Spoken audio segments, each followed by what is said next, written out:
اور اگر تمام نشانیاں دیکھ لے تب بھی ان پر ایمان نہ لاوے، یعنی اللہ تعالیٰ کے نشانیاں دیکھنے کے باوجود بھی جو لوگ ضد پر اکڑے ہوئے وہ ایمان نہیں لائیں گے، وہ اپنی ضد پر اکڑے رہیں گے۔ جب اللہ تعالیٰ ان کو برباد کرے گا تو وہ اس ٹائم پر چلا اٹھیں گے، ہم ہی قصوروار تھے، اس کی وجہ سے ہم پر عذاب آ گیا۔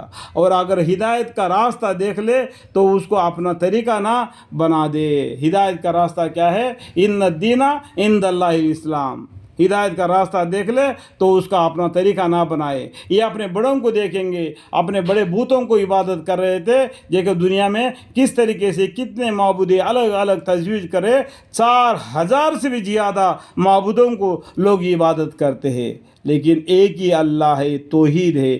سبھی یہ 4000 سے زیادہ جو معبودوں کو عبادت کرتے ہیں، ان سے اگر پوچھے سب سے پہلے کس نے پیدا ہوا، وہ سبھی یہی جواب دیں گے آدم علیہ السلام نے۔ اس کے بعد میں عورت کون پیدا ہوئی؟ بولیں گے دادی ماں حوا نے۔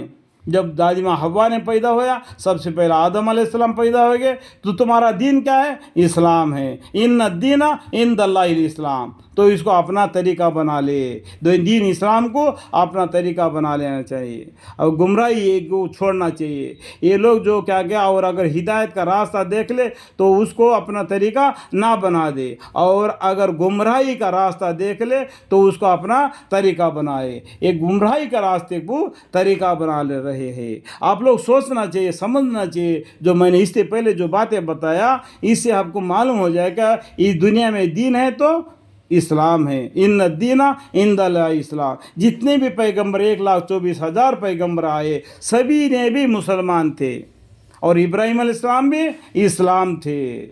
اس سبب سے یہ ہے کہ انہوں نے ہماری آیتوں کو جھوٹا بتلایا، اس وجہ سے وہ لوگ ضد پر رہ گئے، تو اللہ کے حکام کو آیتوں کو جھوٹا بتلایا، اس وجہ سے یہ لوگ گمراہ ہو گئے اور ان سے غافل رہے۔ اور یہ لوگ جنہوں نے ہماری آیتوں کو اور قیامت کے پیش آنے کو جھٹلایا، ان کے سب کام غارت گئے۔ جو اللہ کے حکام جو زمان میں جو کتابیں آئے تھے ان کو جھٹلایا، اور اللہ سے نہیں ڈرے، اور قیامت کے دن کو آنے سے بھی یقین نہیں لائے، تو وہ لوگ اسے غافل ہو گئے۔ آیتوں کو جھوٹا بتلایا اور ان سے غافل رہ گئے، اس لیے اپنا دل کو جنگ لگ جاتا ہے قرآن نہ پڑھنے کی وجہ سے۔ تو اپنی جنگ کو نکال دو، قرآن کو پڑھتے رہو، قرآن کو پڑھتے رہو، قرآن کو پڑھتے رہو۔ اللہ تعالیٰ ہدایت دے گا۔ بار بار پڑھو تاکہ آپ کو سمجھ میں آئے گا کہ اس کے آیت کا ہم کیا ہے، اس آیت کا معنی پیچھے دبی ہوئی کیا ہے۔ اور بھی گنا کھاتے ہیں نا، جتنا کھانا ہے زمین کے اوپر جتنا ہے نا اتنا ہی کھانا، اور بھی نیچے نہیں جانا۔ جو قرآن کے آیتیں ہیں نا، جو معنی لکھا ہوا ہے اسی معنی کو سمجھنے کا۔ دیکھو قرآن کا معنی سمجھنے کا 2 طریقہ ہے، تدبر قرآن، تذکر قرآن۔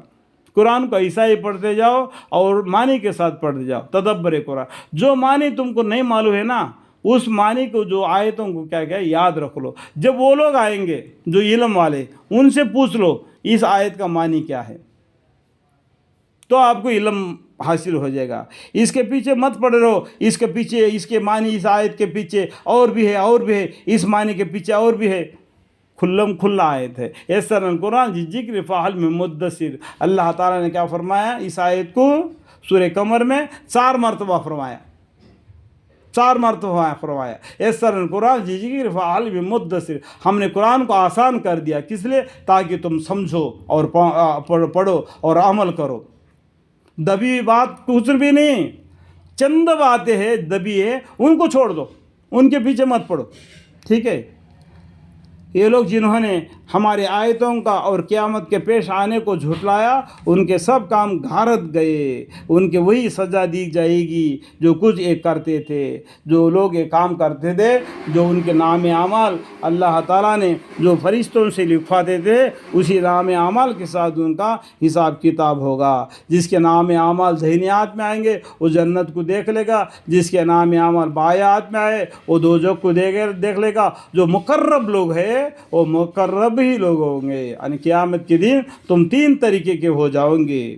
اور موسیٰ علیہ السلام کی قوم نے ان کے بعد ان کے مقبوض زیوروں کا ایک، یعنی موسیٰ علیہ السلام جب طور پہاڑ پر گئے تھے 12 سرداروں کو لے کے، وہ جاتے وقت کیا بولا؟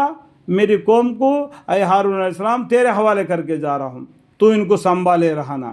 جب موسیٰ علیہ السلام گئے تھے طور پہاڑ پر، کتنا؟ چند دن، 40 دن کے لیے۔ یہ 40 دن کے بیچ میں یہ موسیٰ علیہ السلام کی قوم نے، یعنی بنی اسرائیل نے کیا کیا؟ ہارون علیہ السلام کا بات کو نہیں مانا۔ ان کا دل میں وہی بت پرستی کا بات جمی رہی تھی۔ موسیٰ علیہ السلام کی قوم نے ان کے بعد، یعنی موسیٰ علیہ السلام جانے کے بعد میں مقبوض زیوروں کا، یعنی ان کے بدن کے اوپر جو سونا چاندی ہے نا، بڑا بھاری لگ رہا تھا، بہت بڑا بھاری جیسا محسوس لگ رہا تھا۔ اس کی وجہ سے انہوں نے کیا کیا؟ اپنے زیورات کو نکال کر آگ میں تپایا۔ دیکھو جو سونا ہوتا ہے نا، آگ میں جو تپانے کے بعد میں وہ جل کر راکھ نہیں ہو جاتا، وہ ایک گاڑا بن جاتا ہے، اس سے اور چیز بھی بنا سکتے ہیں۔ بچڑا ٹھہرا لیا، اس سونے چاندی کو کیا کیا؟ ان لوگوں نے آگ میں جلا کے، یعنی اس کو زیوروں کا ان کو بوجھ سا لگ رہا تھا، اور موسیٰ علیہ السلام کی قوم نے ان کے بعد اپنے مقبوض زیوروں کا ایک بچڑا ٹھہرا لیا، جو ان کے بدن پر بھاری محسوس لگ رہا تھا، جو ان کو جلا دیا، آگ میں جلا دیا، تو وہ کیا کیا؟ وہ پگھل گیا، اسے گئے بچڑے کا شکل دیا، جو گائے کا شکل۔ جو لوگ کافر لوگ جو ہے، جو ہندو، جو کس کو نام نہیں لینا چاہیے، کیونکہ کیا کرتا ہے گا، کس کا دل کو ہم نے دکھ پہنچانا نہیں چاہیے۔ جو اللہ کو چھوڑ کر جو جس کو عبادت کرتے ہیں نا، وہ جو آپ بھی جو گائے کو بھی عبادت کرتے ہیں کیا نہیں؟ جو گائے کو عبادت کر رہے ہیں کیا نہیں؟ اس طریقے ان لوگوں نے کیا کیا؟ ایک بچڑے کو بنا دیا، جو کہ ایک کلب تھا، اس کا زبان، اس کے منہ سے ڈب ڈب ڈب کا آواز آتا تھا۔ اس کا پیچھے بھی بہت کہانی ہے، اس کا پیچھے بھی دبی ہوئی بات بہت ہے۔ آپ کو قرآن کا معنی پڑھنے سے پہلے قصص الانبیاء پڑھنا ہی پڑے گا، تبھی آپ کو اس کا معنی معلوم پڑے گا۔